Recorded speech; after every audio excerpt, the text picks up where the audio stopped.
You are listening to the Field Coach Experts podcast, where we share the secrets of field support that are unlocking hidden profitability in progressive brands across North America.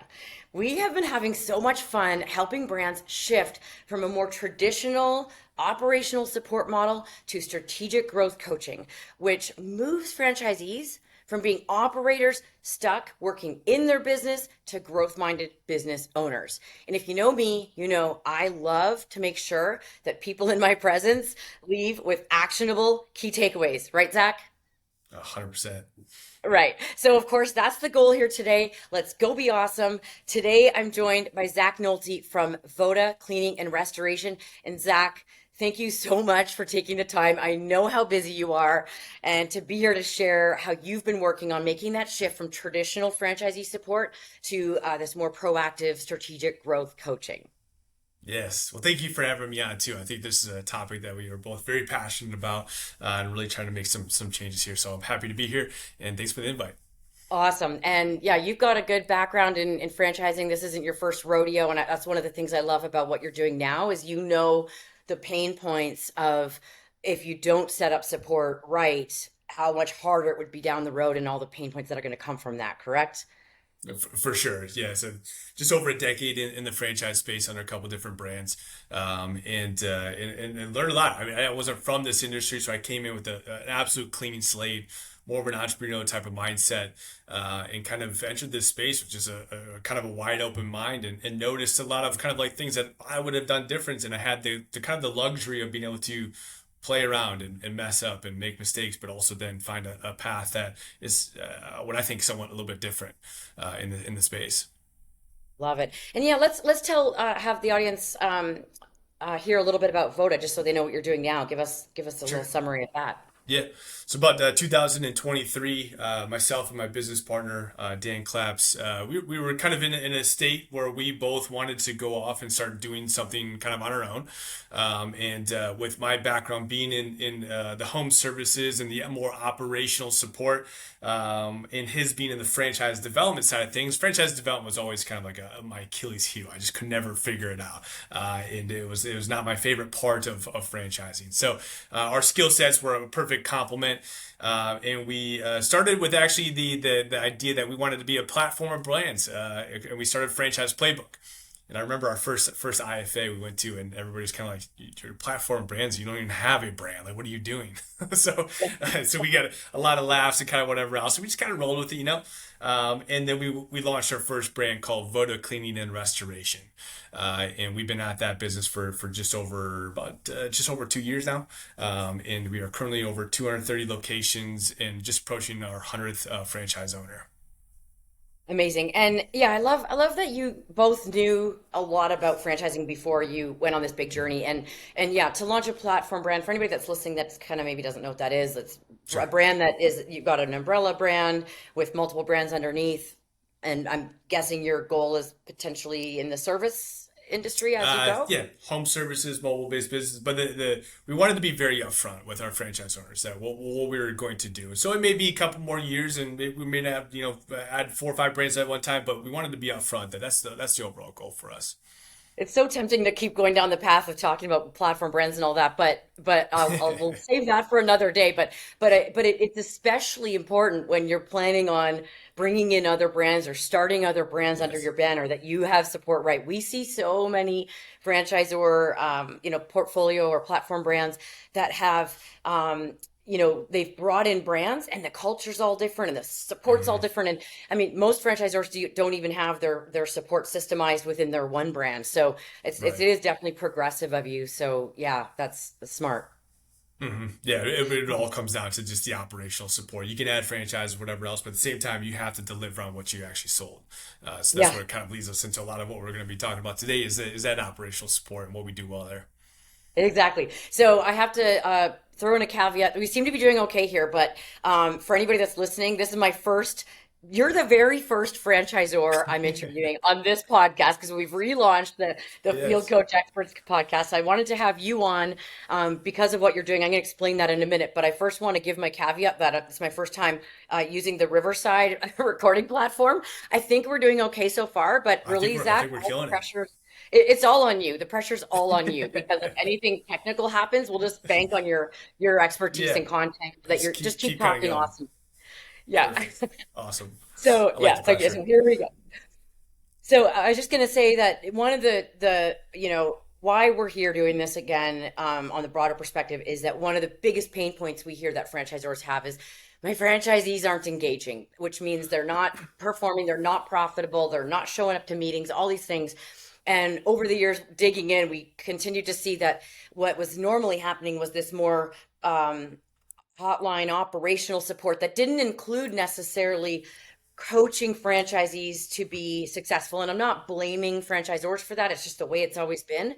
But now that we know that, and now that you've uncovered that, it'll be fun to hear this. So I'm going to start with this.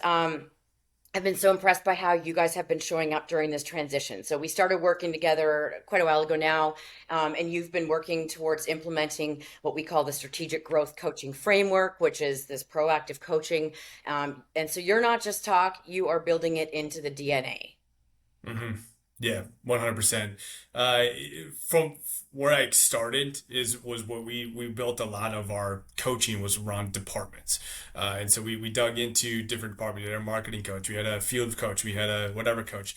And so like they were focused in on their specific areas, but then the franchise would kind of get confused on where to go, whatever else. And we were able to get them to be good operators, but we weren't able to get them to be good business owners. And there was a big difference there. And so from my previous experience, I just knew that that type of framework was not going to match, especially for how quickly we wanted to grow, but also then for long-term strategic business thinking. And so I also am a huge fan of not having to recreate something that's already been done. And so, knowing you and knowing your platform for quite a bit of time and engaging in your calls, I knew that I could engage with you guys. And from when we had, I think, a handful of franchises, we were able to start with a framework that was able to give our franchisees and our success coaches, more importantly, the platform, the strategic growth guide, to be able to start off from like day one. And so we started right out of the gate, really implementing this kind of big picture business strategic type of thinking that you guys have been able to provide for us. So that was a huge time saver. I mean, I could have went out and did it and tried to figure it out, and it would have taken years and years and years. But at the same time, like you guys have already have built it, so why wouldn't I just utilize your services there? Well, I appreciate that for sure, that you are mentioning that, and I think, but again, note back to you for the knowing that, hey man, this is worth investing in now because again, Hmm. you've seen what happens if we don't set this up now, and whether Yeah. that's through us or different people do it their own way. But I'd like to dig a little bit deeper into what it was like. Like, when you think about when franchise, one thing you mentioned is, franchisees were getting confused. They were like, oh, do I call my marketing coach? What do I Hmm. do there? Was it, what was it like? What was the problem, the pain point of that? I mean, you did mention they were operating more Yeah. like operators, but tell me more about what that was like. Yeah. So when they would call us and they had a marketing question, we would answer that marketing question. We'd educate them. We showed them how to do it better. If it was at the time, if it was like I needed to install a cabinet or whatever else, or I had to be in the field. Early on for us, it's like how do I extract water out of this basement? They would call the person that knew how to do that. And so, but we quickly realized is that the conversations that we always had with the franchise owner was always about the operational pieces of the business. And so when we preach and we preach and preach about an upfront process of what we call being the mayor of the town, growing busy, being working on the business and not in the business, and growing and scaling, we were never having any of those conversations. And to be honest, we didn't even know what their kind of goals were in the early days. Like we sat down and it's like we kind of knew what we wanted for you, but you didn't tell us what you wanted from us. And so being able to kind of go back and then say let's the operational stuff is important.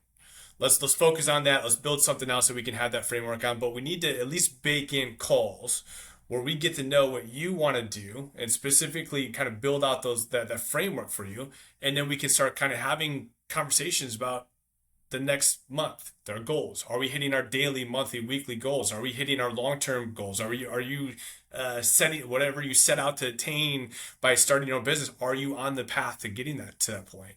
And so it was hard. It's very difficult. to get them to stop thinking so operationally and then back into the strategic. But the framework was something that was very important from us from day one.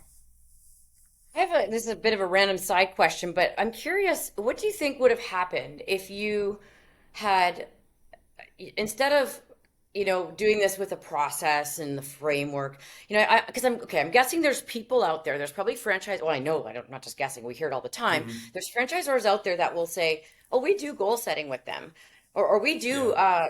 we do a quarterly check-in or a monthly call to talk about their goals. Like, how is this different? They're probably thinking, no, we already do that. We're good. So what would Yeah. it have been like if you had just done that? Yeah, and we did try to decide. We tried to Oh, take our success coaches and give them the growth guide, and we said, all right, 2 months into their business, we're going to start talking about your goals, and we're going to start talking about the KPIs that are going to get us there. And it just got met with like, hey, like I'm just trying to get this average ticket up, or I'm just trying to do put food on the table the next day. Like I don't want to talk about the goals.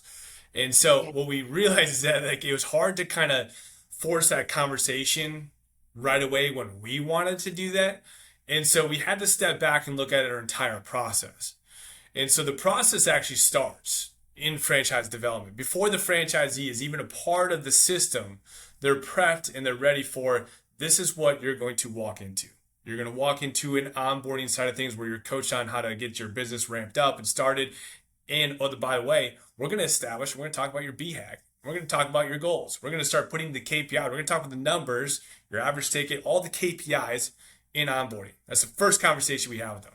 And so all along the ways, we get them kind of used to us kind of accountability is a tough word, but kind of holding them accountable to what they told us that they wanted to do. And everybody's No, it's a business is a great little word. bit different on how they want to do it. And so like, they Yeah. tell us what it is. And then so we build that out and through onboarding into our training, into our post-training calls, and into when we officially make that firm handoff to our success coaching team or business coach team at BC's,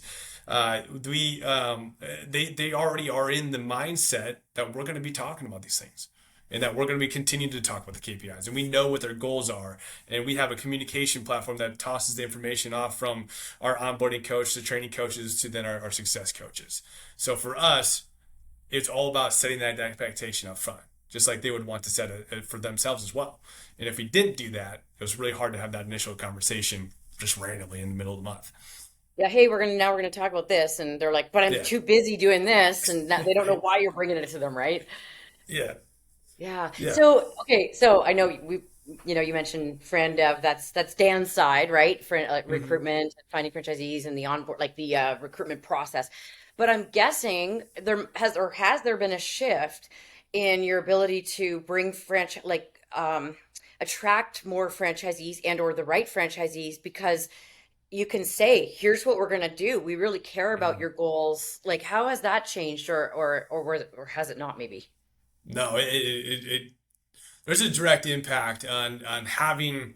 We're a little bit unique situation where our dev team is a part of our team, and we have ops and friend dev calls together. They know exactly what we're working on. We know what they're working on, and we're very hyper involved.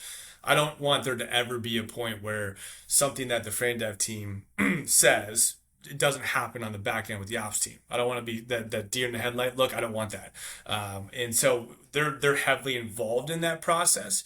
And so because they are and they know what it is, and also too, where there's a lot of alignment there, we've been able to attract a certain type of business owner that wants it and needs it and wants to be a part of that side of things. And so I do find that I'm a little bit biased that our franchise owners are pretty awesome in the fact that they come in this thing with knowing that here are my business goals. They're pie in the sky. They're huge goals, but I know it's going to be hard to get there. And they also know that they're not going to be working in the field. I don't want them in the field. I tell them straight up. I'm like, you're actually going to like extracting water and carpet cleanings. It's kind of fun. Like you get into Yeah. it and you can actually do some of that work. But you might like it too much. And it's going to be hard to pull you out. And you're going to be the one to say that, I'm the best that can do it. No one else can do it better than I can. I don't want you to even say that. I want you to hire people. And again, a lot of that goes back to understanding what their goals are, that you're not going to do this and that you can't do this if you want to hit these numbers. And we're going to protect you from yourself in a sense. Oh my gosh, I love, okay, a couple things I want to highlight that you said there that are so important for people to hear. One is that you are getting out ahead of saying, here's what's going to happen. Like you are Mhm. going to want, there's a good chance you're going to want to be in the trucks or, doing the work, and it's going to be interesting and you're going to feel maybe a certain way, but no, like that's not where you're going to be able to grow your business from. And then the second thing that is, so first of all, that you're being so proactive in talking about that. And then number Yeah, two, is how, oh my gosh, I just gapped. That happens sometimes. It'll it come back to me. does.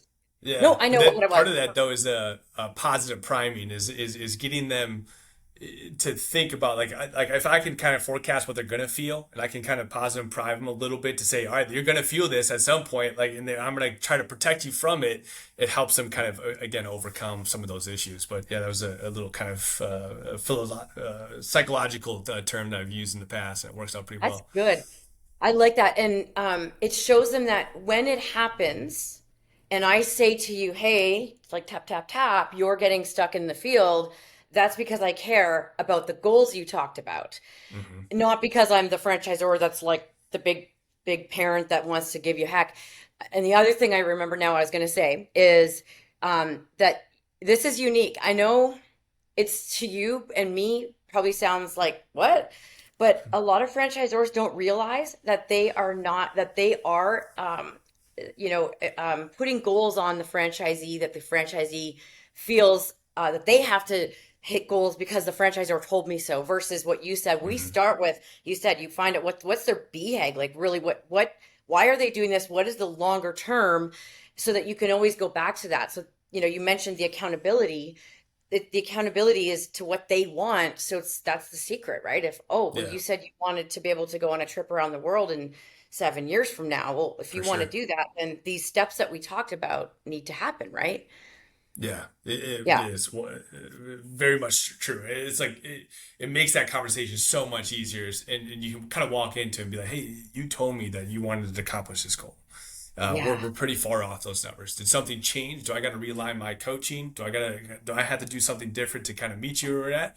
No, no, no. The goals are still the same. I'm like, all right, well then it's time for us to buckle down, and we got to do Yeah. X, Y, and Z. We got to hit these numbers. And we can easily showcase what needs to happen in their business. But it's all about having that conversation and allow me to meet you where you're at. And if we're Hmm. now disalignment, you gotta tell me, and maybe I can adjust. Maybe I can't, but you originally set up this is what you said you wanted to do. Let's do it. Yeah. That is so different than getting on a call once a month and just looking at a profit and loss statement and a few Hmm. metrics. Like the way you're putting that, I can feel it. Your relationship building, you're building trust by the things, the wording that you're even using there as examples. So Yeah. that is definitely the difference between just, oh yeah, we talk about numbers with our franchisees. No, this is coaching. This is a relationship, and that's what I'm hearing from you. Yeah. Yeah. I think some of it too is like it might be different. I don't know the restaurant industry and the food industry or whatever. It might be different for them where they have to hit certain numbers because margins are so tight or whatever else. But in home services, what I love about it is like there's a lot of flexibility in how you hit different goals and how you run the businesses, whatever else. And we provide a little bit of a framework and there's some wiggle room in there. And we're able to kind of again provide that overall kind of framework to them, but have that flexibility enough to kind of adjust some goals and be able to work within it. I mean, it's a pretty cool space that way. Yeah, that's pretty cool. And um, I wanted to touch base again on the mayor of the town. I love that you guys call it Yeah. that. Maybe just for people listening, let's because I want to make sure when we say that proactive coaching helps franchisees go from being stuck in the business in operations, meaning they're the one doing the work instead of being a business owner. Being a mayor of the town, that's being a business owner. Maybe you could speak a little bit to that. So what you're getting the Yeah. franchise to do through this. Yeah, great point too. And just one step back on that too, we found that early on messaging is very important in setting that expectation up front with our potential franchise owners, and we had to kind of adjust and listen to what they were seeing and doing in the system, and adjusting our messaging on the front end. And so what we quickly realized is that we were not talking enough about how much you had to be involved in your communities. And again, this a lot. This it's you can say this for any business owner. When you get into business, you got to be involved in communities. But and so the one way that we can kind of really kind of make this kind of I don't know, very upfront and very in front of the potential franchise owners was to call it the mayor of the town. Everybody knows what the mayor does. They're involved in communities. They're out there. They're shaking hands and they're getting out there. But one thing I've always said is like before you're the mayor of the town, you can't just nominate yourself. You still have to run, and you still have to get out there. You still have to get out there and shake the hands and be at the carnivals and whatever else. Like you have to make a name for yourself. You just can't deem yourself the mayor of the town. There's a lot of I work that love goes that. involved. That is definitely a good key takeaway right there. There's been a bunch already. That's why I'm kind of highlighting some of the things you're saying. But I love that you can't nominate yourself to be No, you have to earn it's it. You have to definitely not. go out there and earn it, right? For sure. And so That's cool. we give them that kind of like the core, basics. B&I is a great way to get your toes wet into networking. They kind of give you the platform, they show you how to do it, they kind of force you into it on a weekly basis. It's great. It's awesome. But it doesn't stop there. I mean, there's about 3 or 4 different tactics that we use these are the core, the ones that you got to focus on. And we have a list of another 15, 20 of them that you can go out and get creative. Now, I don't want you to go Mm, do all 15 or 20 of them, but pick 5 that you know that you can do and feel comfortable doing or uncomfortable and give it time, focusing on it, and those relationships will start to kind of come down the pipeline. And at that point, maybe 6, 8 months down the road, if you're doing it all right, then you're the man of town. yeah, exactly. And yeah, and those other things would be things like maybe door hangers or sponsoring a local little league team, or I don't know, I'm Yeah. making stuff up, but those kind of activities, is that what those other 15, like you've got the top, here's the priority things you need to do, and then here's the creative things. Yeah, very much. And the creative things are meant to help you think outside the box, but also they should be uncomfortable. Like if it's too comfortable for you to kind of go out and do these things, it's probably not hard, and it means that everybody else is probably doing it. And so if you're able to kind of get uncomfortable and even saying like if you've never done a podcast or you've never posted content before, your first couple are always kind of awkward, but then you kind of continue to do it to get better and better and better at it, and your outreach gets bigger and bigger and bigger, but it doesn't happen overnight. And so it's very similar with it with the kind of the campaigns. We're very much kind of a new thing that we've been talking about quite a bit is like the more you can give information, the more you can give referrals or share your referrals with other business partners, that stuff starts to come back. Like, can you Yeah. imagine showing up on BNI and say, hey, this person over here, I don't have anything to offer them, but I just connected them with someone else, and now they're giving each other referrals. Like, that's the best thing you can possibly do. And all of a sudden, they're like, hey, thank you for that referral. That's fantastic. And all of a sudden, they'll start to kind of feed you back. But if you go that with like, hey, I'm a new business and I'm just getting started, I want your work. Like, Yeah, it's just completely different kind of mindset. And so totally. we got Well, to train on that. love that. Yeah. And I love that you guys train on that. And, I used to say, for what it's worth, I used to say, when you're helping franchisees, if you can help them find the things that they're actually going to do. Now, I still do believe Hmm. that, but I had never heard it put the way you just put it, that if it's too easy, everyone else is doing it. Yeah. And that might not set you apart enough. So, but I used to, so yeah, I used to say more that we try to help franchisees get some motive or momentum by doing easier things, but then shifting. But I also learned over the years that it's also about teaching them how to do those hard things. And Yeah. then, like you said, once they've done it over and over, like if it's the content or networking, even being part of BNI, if people aren't used to networking, and I'm sure you probably tell them how to do it, right? Like, do you give them tips on what to say when they walk in the door? Yeah, we actually today we're in our final day of training, and for the final couple hours, they actually get up and they give their BNI speech. So Oh, we have them at training, and they all work on it, kind of during nice. lunch period, or whatever else, and then they get up there and they give it, and then it's very Oh, much we don't really critique them that much, but at the same time, like they're getting used to kind of talking about the business and from under a framework that is that minute that they have to do so. So yeah, we show them how to do it. We help them build a framework and what everything else around it. Yeah. Okay. We definitely went, like, I went granular on some of that because I think Yeah, it's important for people to understand what we're actually talking about when we say sure. some of these things. And maybe there'll be people listening to this that are thinking to be becoming, like, looking at Voda as an opportunity to become a franchisee and for them to understand all the things that you do for them and how important this support is great. So I'm glad we did that. But let's go back to, so, and I'm not, whether it's, a franchisor recognizes that they want to use AC Inc. to get that help or figure this out on their own. But the point of going from this more sort of, and I don't mean it to sound negative, but sort of more reactive, answering questions, operational hotline support approach to this more proactive approach. What kinds of things are you seeing since rolling this out? And I know you're still working on it. Like, it's not a Yeah. flip a switch. It's a time over time. But what are some things you're starting to see? Like, whether it's the way that the field teams are reacting and behaving, or the franchisees? Tell us about that.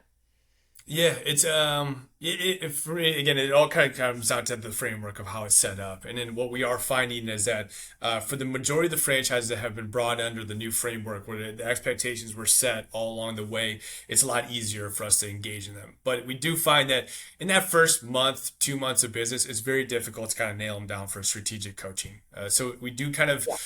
allow some flexibility there. The calls are very much catered towards that, and we don't want to like force them into, because we don't want that relationship with our success coaches to be bitter, like, they're gonna help me on my goals again. I haven't done anything on my goals, so Right. we do got to kind of cater to them a little bit. But Mhm. we also then set the expectation. All right, next call, this is what we're going to be talking about, and we have X, Y, and Z to listen, and also again leaving every single call with those key takeaways that we also review as well. And so we do find that in the first, like I said, 1 to 2, maybe 3 months, it is a little bit more difficult to have that conversation, but they know it's there. And then all of a sudden, usually month 3, for us, when we see that light bulb go off, that, oh, this business is actually starting to kind of make sense, all the pieces are kind of tied, that's where we can get them back truly on the overall coaching guide that we have, talking about the overall goals, and we can measure numbers and gross profit, and show them what those numbers look like. And so for our coaches, it's providing them a great kind of framework to know that there's a little bit of flexibility on the front end, but also then, we're not going to hound them, but if they don't have to be the ones to do so. So there's still some flexibility built in for us, which is important. Mm-hmm. Uh, I'm well, I was gonna get you to talk a little more about the coaches or your success coaches. mm, For what I kind of remember hearing is that well, you even said it here, I guess, that, that was more operational support, meaning like oh how yeah, to for sure. check the water or how to clean this or do that.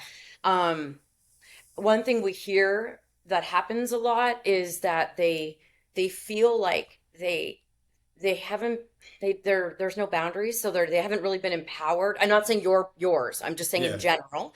We hear that people, well, I hear it at our field support roundtable that we do weekly, where they're like, they call me 24/7.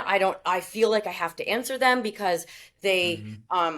they bought into a franchise, and there's this confusion about that boundary. Have you Yeah. seen any shifts with your coaches where they went from kind of 24/7 to going, no, like, here, where they would teach people to find the answer instead of Hmm. giving them? Tell us Yeah. about that.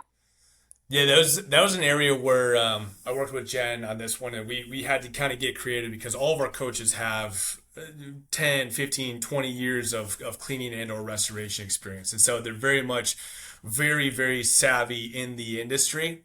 And so it's easy for them to jump on those calls, and they want to, share the information and get them caught up. And again, a lot of those conversations, like, we were losing the actual kind of strategic side of things. And so one thing that we started implementing more recently, and we're starting to kind of see some good signs of it working out, is that we implemented post training calls. And those post training calls are meant to not only just kind of keep our training groups together a little bit longer, but also to talk about the operational issues that we know they're going to have. And so by having these calls weekly, whatever else, we're able to talk about the operational side of things, and continue to train on those things, and which allowed the coaches to get less operational calls, Yeah. so that we can keep them more focused on the actual strategic side of things. And so we're Mm. starting to kind of see that kind of come to fruition. We're still very early into a lot of things that we got to kind of work out, but we are starting to kind of see that a lot of the operational stuff is happening in these big calls, allowing our coaches again to focus on the big things on the back end.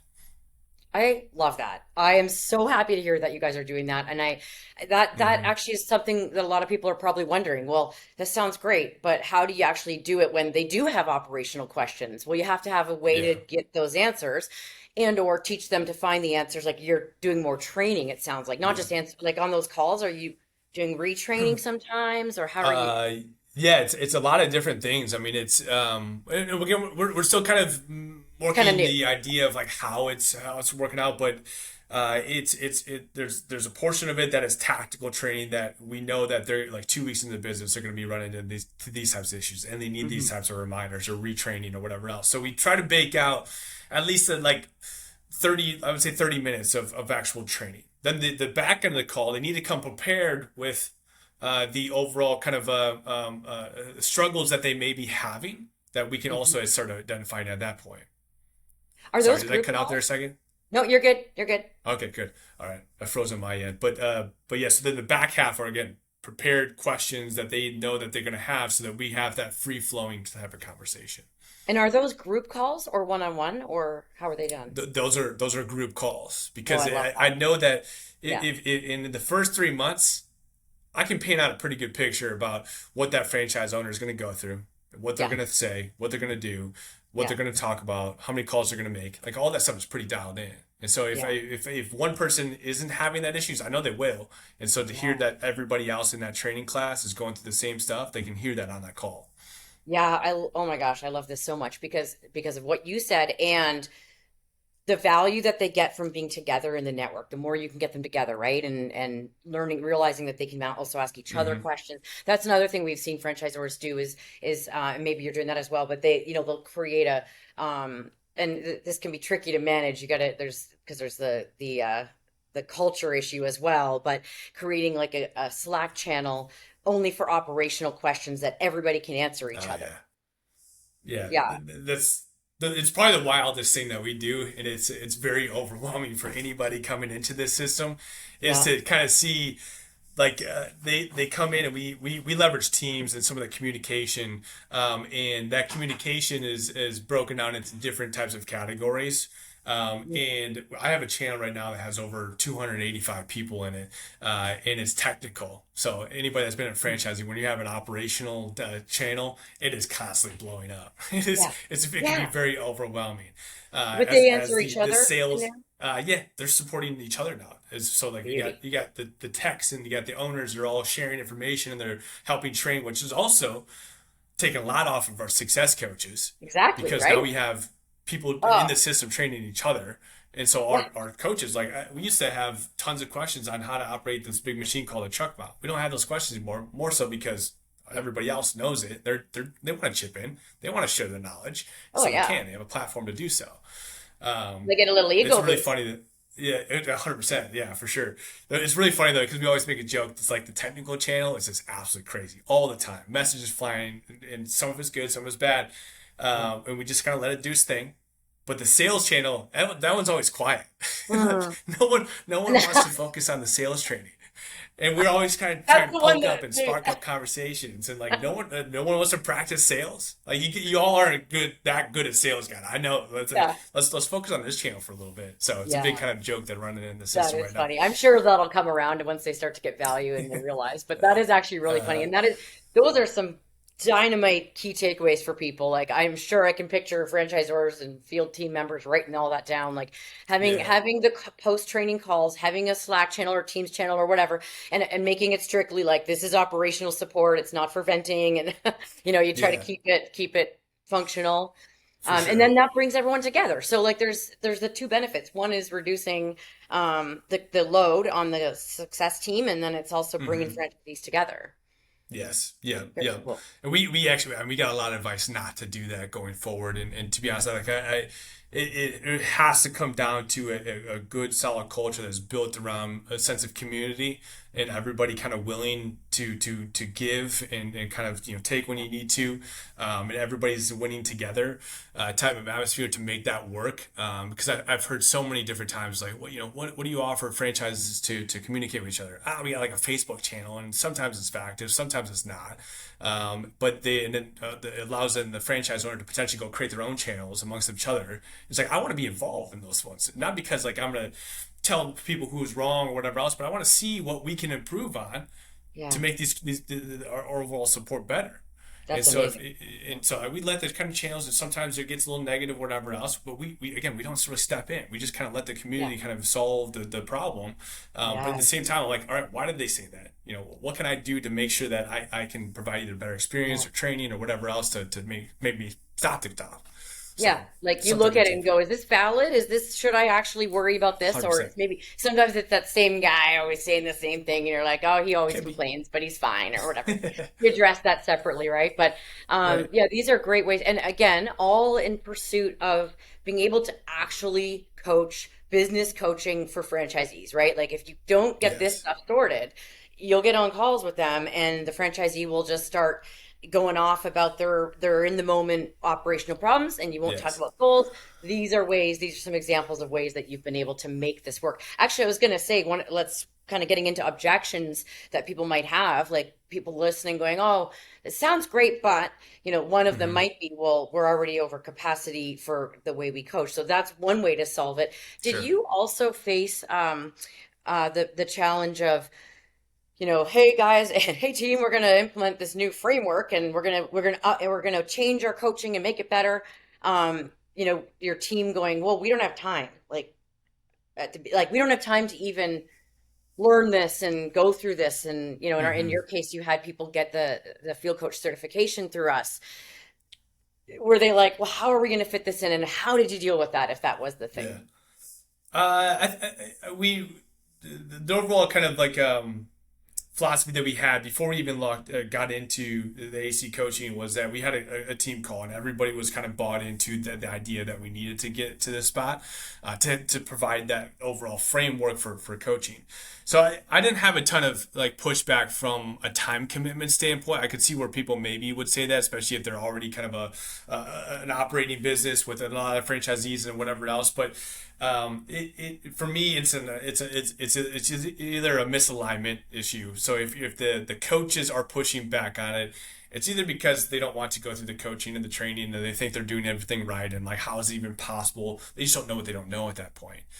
Right. But it also could be too like an overall values type of issue. And I think this is one thing that if the expectation isn't set that we are going to do anything for our franchises to provide a great training and great support, and like that's your job is to make sure that they are successful. They're investing a ton of money in you got to put that out there. We got to be at our best at all times. If they don't fully understand that side, again, it's a misalignment issue.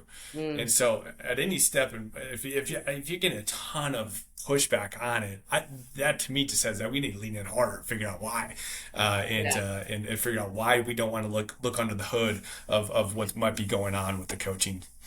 Yeah, it's a red flag if they're, yeah, I love that answer. Like Massive red it flag. starts with the culture. Yeah. And so, okay, so that sounds like so more proactive approach already there. So sorry, I missed, did you have people thinking that, well, we already know how to support franchisees, or were you kind of lucky in that they were open to getting professional Oh, development? so initially, yes, we didn't have any. Sorry, no, we didn't have anybody that thought that. But when we did get into the coaching, there was definitely some harder conversations and some pushback and all that type of stuff about this is the way I think I need to train my franchisees. This is the way you should have trained your franchisees, and there might be some misalignment there, but in those hard conversations, we always were able to kind of work through those and come out with a great solution that worked for us. And none of that some of that stuff was just kind of process related items, but at the end of the day, it was always about again, we need to still have that conversation with the franchise owner about their goals, about their strategic kind of growth guide. And so that was always kind of a big point of how do we take the operational stuff off, focus on this. But yeah, there was always those hard conversations.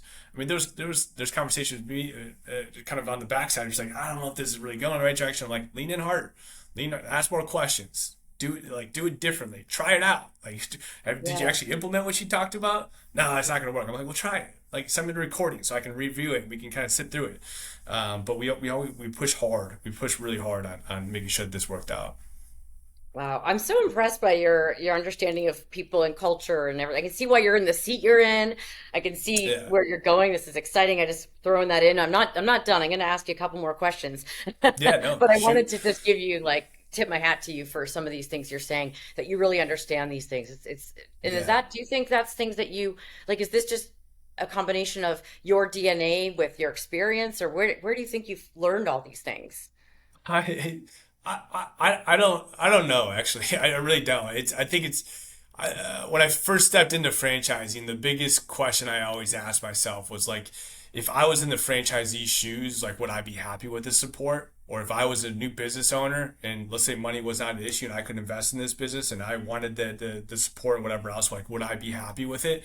And I just remember going to my first couple of conferences and just being completely turned off by some of the people I was talking to, and just everybody would kind of sit around a table and be like, "Oh, the franchisees, they're so difficult. That's just the way they are." And I'm like, "Is it? Like, is it the way they are, or did you create that beast?" I think there's some underlying truth here. If everybody's following the same process and getting the same results, there's got to be a different way to do it.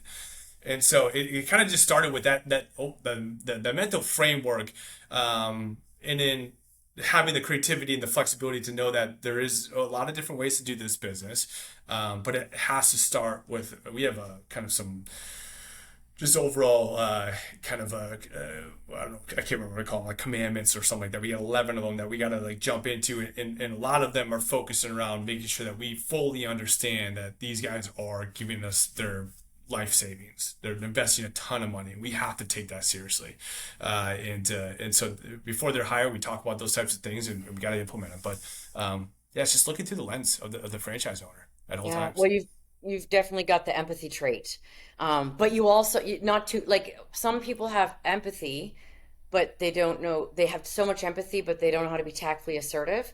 And I Hmm. can hear the way you're speaking right now that you also know how to be tactfully assertive, which means Yes. Yeah. again tying it back to what's in it for the franchisee.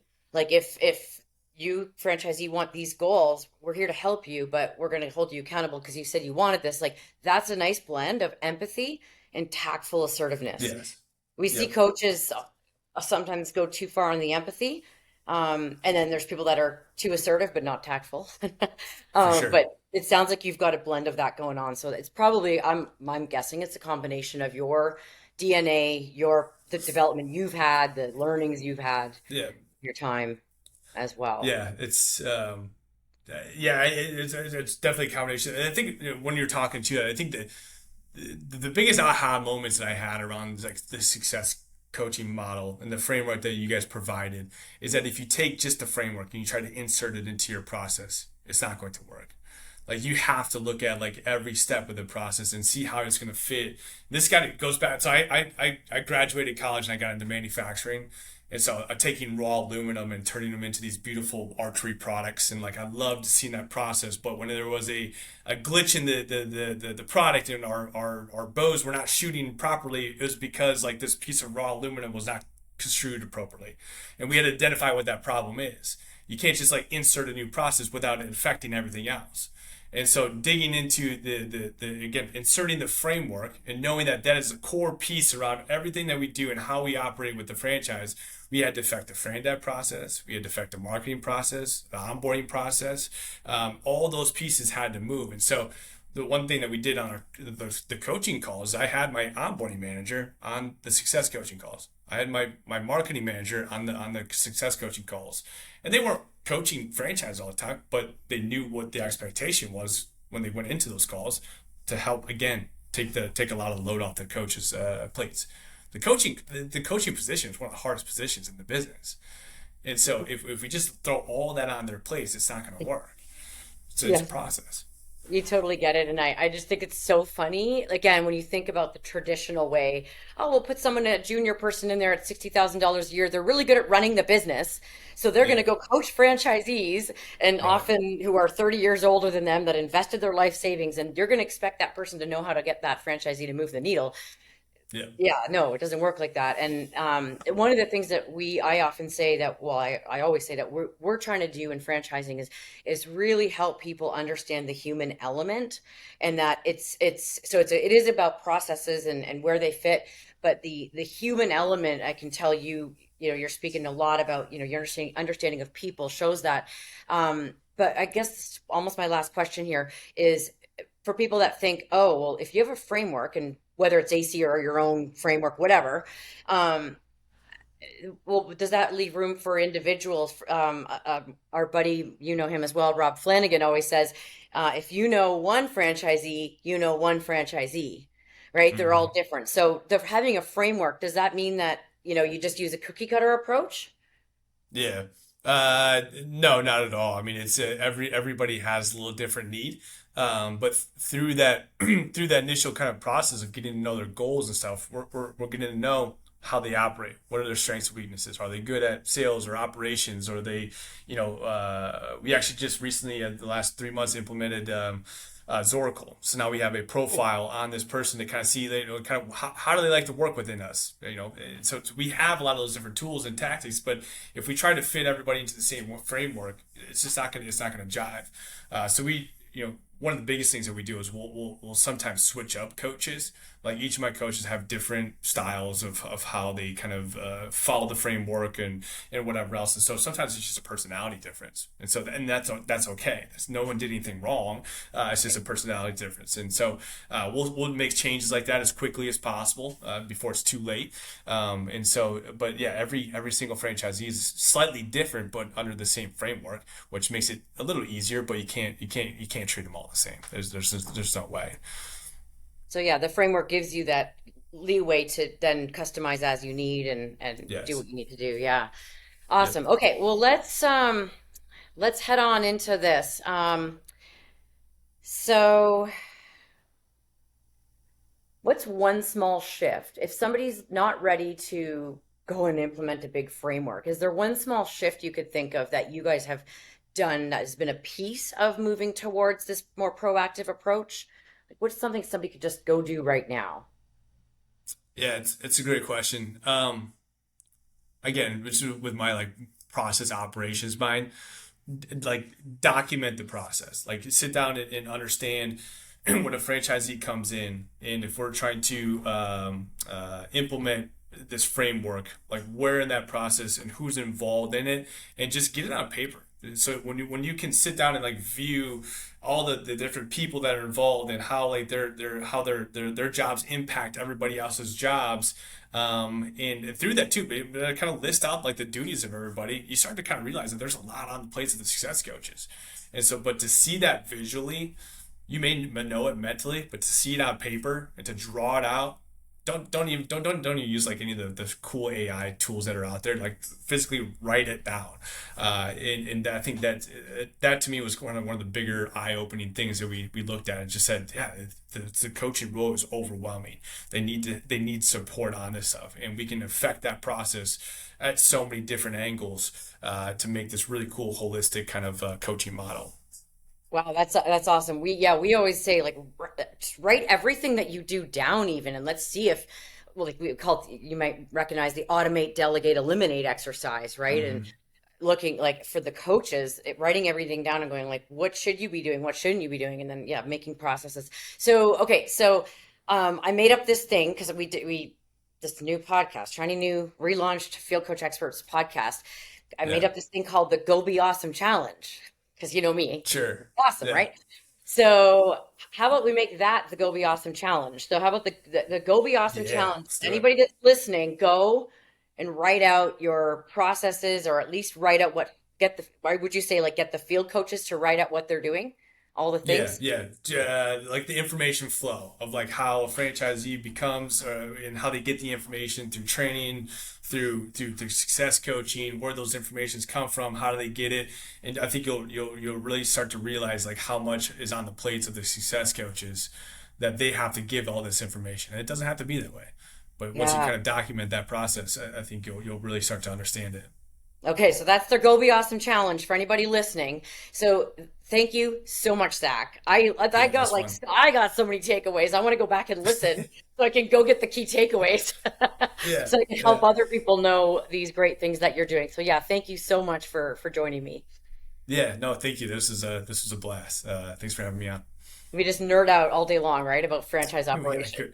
it's gonna be a 2 hour long podcast. That's it. Well, that's it for today's episode of the Field Coach Experts. Huge thanks to Zach Nolte of Voda Cleaning and Restoration for joining me and for sharing what it really looks like to level up field support in a franchise system. And as always, the goal here is to leave our audience with simple, actionable ways to modernize field coaching and ultimately unlock the hidden profitability sitting right inside your brand. So if something sparked a shift or a new idea today, pass it along to someone on your ops or field team. And if you're curious what this could look like in your system, you know where to find us. And until next time, go be awesome.